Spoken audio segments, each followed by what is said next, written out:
Tradisi adalah ilusi dari keabadian, kata Stephen Tolmin, seorang filsuf dan pakar etika.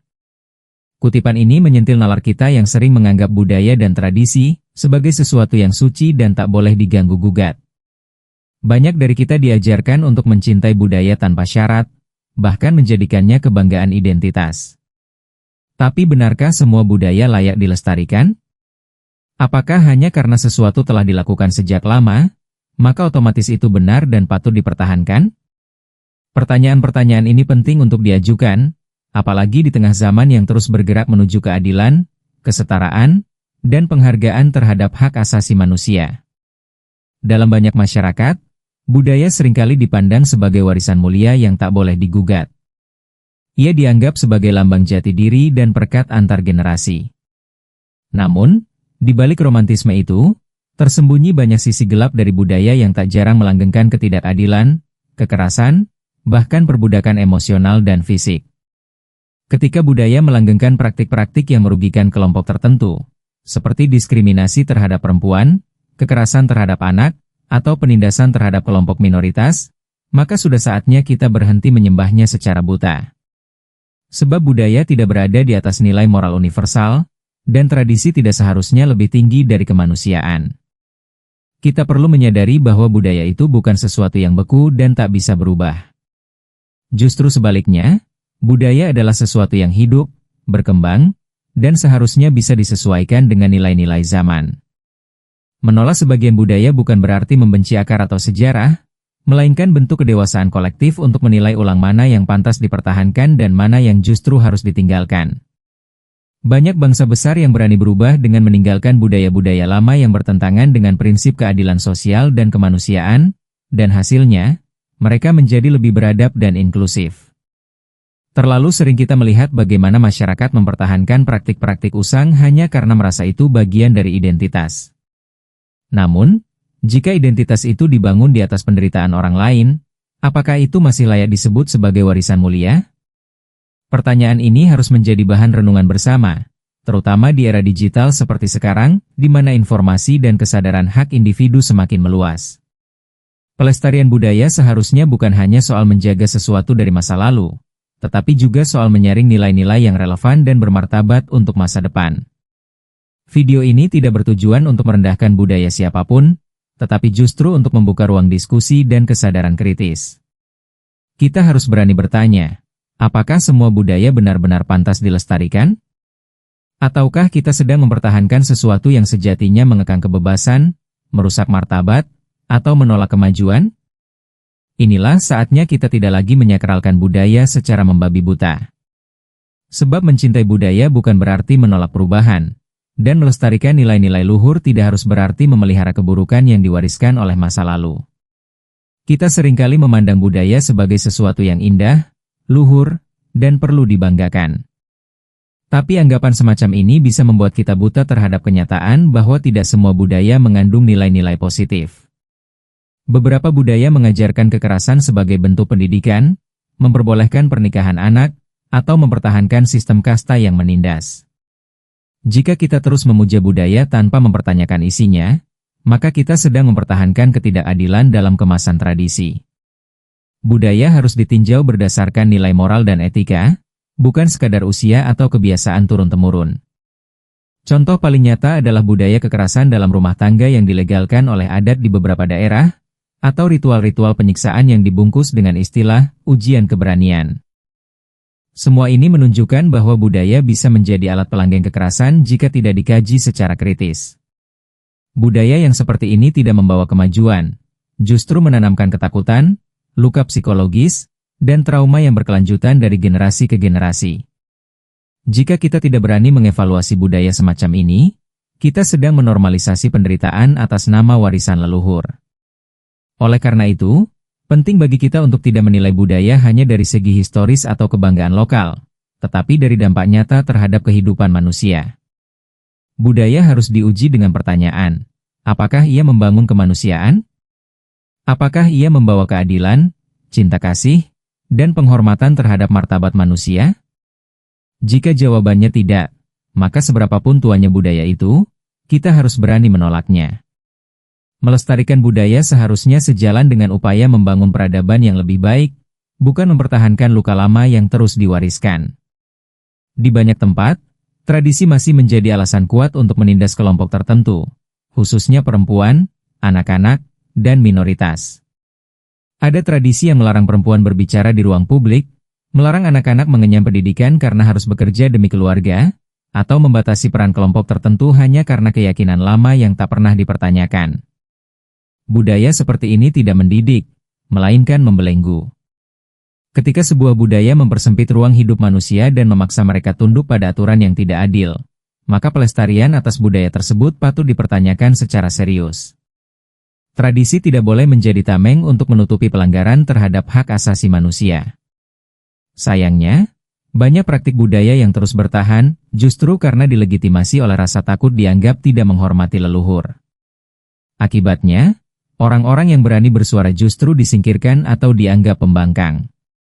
Padahal, yang mereka perjuangkan adalah keadilan dan martabat manusia. Budaya yang menindas seharusnya tidak mendapat tempat dalam masyarakat modern yang mengedepankan kesetaraan dan kebebasan. Jika kita terus mempertahankan tradisi yang merugikan kelompok tertentu, kita sedang memelihara ketimpangan dalam bentuk paling halus. Saatnya kita sadar bahwa budaya bukan hanya soal masa lalu, tetapi juga tanggung jawab terhadap masa depan. Menolak budaya yang merugikan bukan berarti melupakan akar, tetapi menunjukkan keberanian untuk tumbuh lebih sehat. Kita harus mampu memilah tradisi mana yang memperkuat nilai kemanusiaan dan mana yang justru melemahkan. Pelestarian budaya tidak boleh menjadi alasan untuk terus mengorbankan kelompok-kelompok rentan. Justru dengan bersikap kritis, kita sedang membuka jalan menuju budaya baru yang lebih adil, inklusif, dan bermartabat. Budaya adalah sesuatu yang hidup, dan seperti makhluk hidup, ia harus bisa beradaptasi dengan perubahan zaman. Tradisi yang mungkin relevan dan masuk akal di masa lalu, bisa jadi tidak lagi sesuai dengan nilai moral, ilmu pengetahuan, atau dinamika sosial hari ini.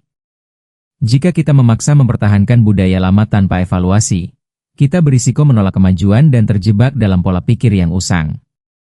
Misalnya, dulu dalam banyak masyarakat, anak perempuan tidak dianggap perlu mengenyam pendidikan tinggi karena dianggap hanya akan menjadi ibu rumah tangga. Kini, pemikiran itu tidak lagi bisa dibenarkan karena bertentangan dengan prinsip kesetaraan dan hak untuk berkembang bagi semua manusia. Banyak budaya yang sebetulnya bisa dilestarikan dengan cara yang lebih sehat dan bermakna jika mau disesuaikan dengan konteks masa kini. Sebagai contoh, budaya gotong royong adalah nilai luhur yang masih sangat relevan. Tapi jika gotong royong dimaknai sebagai kewajiban mutlak tanpa memperhatikan kondisi individu, misalnya memaksa orang sakit untuk tetap bekerja demi adat, maka maknanya jadi menyimpang.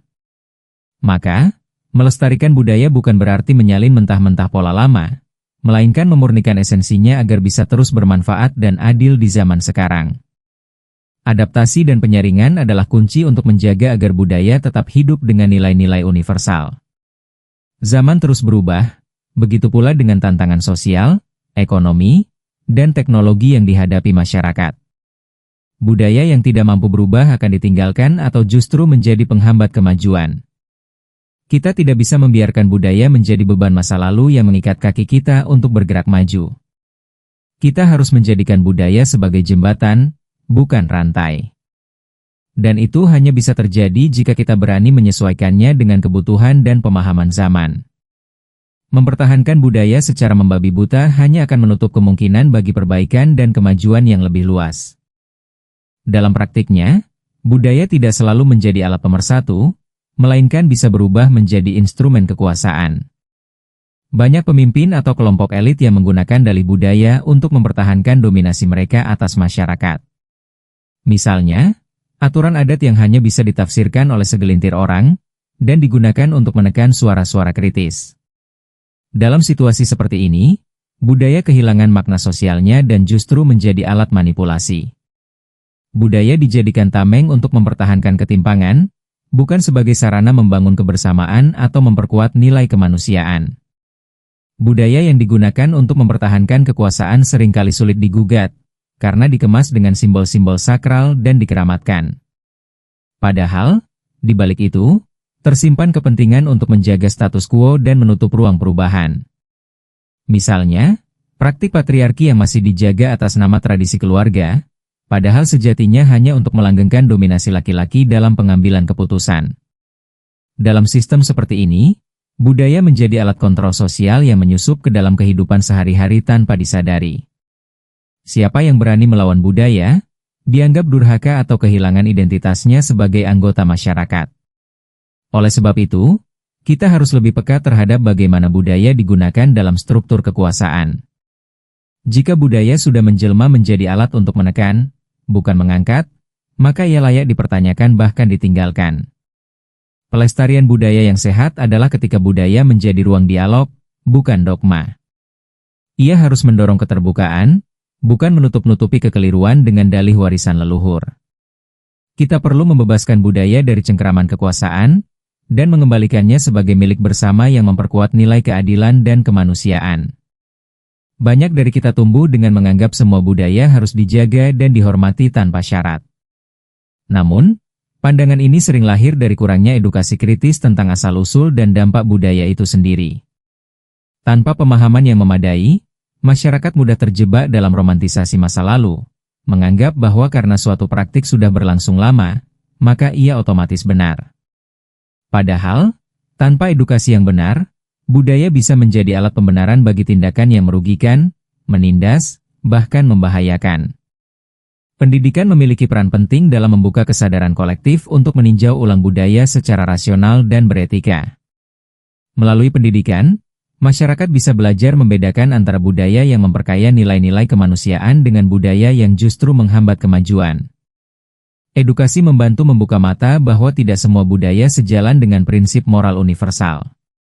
Anak-anak harus dididik bukan hanya untuk menghormati budaya, tetapi juga untuk memahami konteks, dampak, dan nilai dari setiap tradisi. Proses ini tidak berarti mencabut akar budaya, tapi menyaringnya agar yang diwariskan ke generasi berikutnya adalah nilai-nilai yang benar-benar membangun. Edukasi menjadi alat penyaring, bukan penghancur, yang membantu memilih mana yang layak diteruskan dan mana yang perlu ditinggalkan. Tanpa edukasi, pelestarian budaya bisa menjadi tindakan yang keliru arah.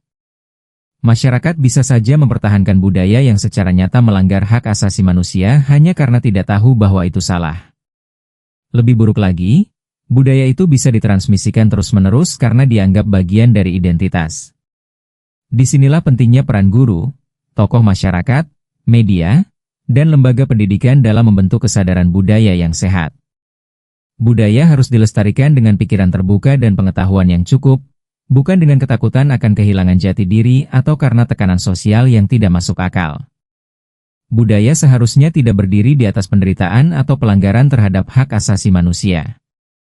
Jika sebuah budaya mengandung unsur kekerasan, diskriminasi, atau penindasan terhadap kelompok tertentu, maka budaya itu harus dipertanyakan, bukan dijaga. Hak untuk hidup, untuk setara, dan untuk bebas dari penyiksaan adalah prinsip universal yang tidak boleh dikalahkan oleh apapun, termasuk oleh budaya. Maka, pelestarian budaya harus selalu ditimbang dengan timbangan HAM, bukan hanya oleh nilai historis atau sentimentalitas semata. Budaya yang melanggar nilai-nilai dasar kemanusiaan tidak seharusnya dijadikan kebanggaan. Sayangnya, banyak budaya yang bertentangan dengan HAM masih bertahan karena dibungkus dengan kesakralan atau kebanggaan etnis.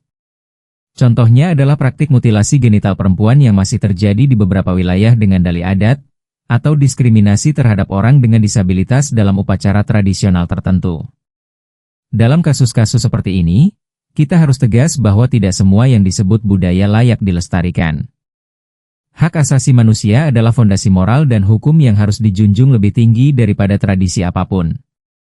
Tidak ada budaya yang layak dipertahankan jika mengorbankan keselamatan, kesehatan, dan martabat manusia. Pelestarian budaya seharusnya menjadi sarana untuk memperkuat nilai-nilai luhur dan universal, bukan menjadi tameng bagi kekerasan dan ketimpangan.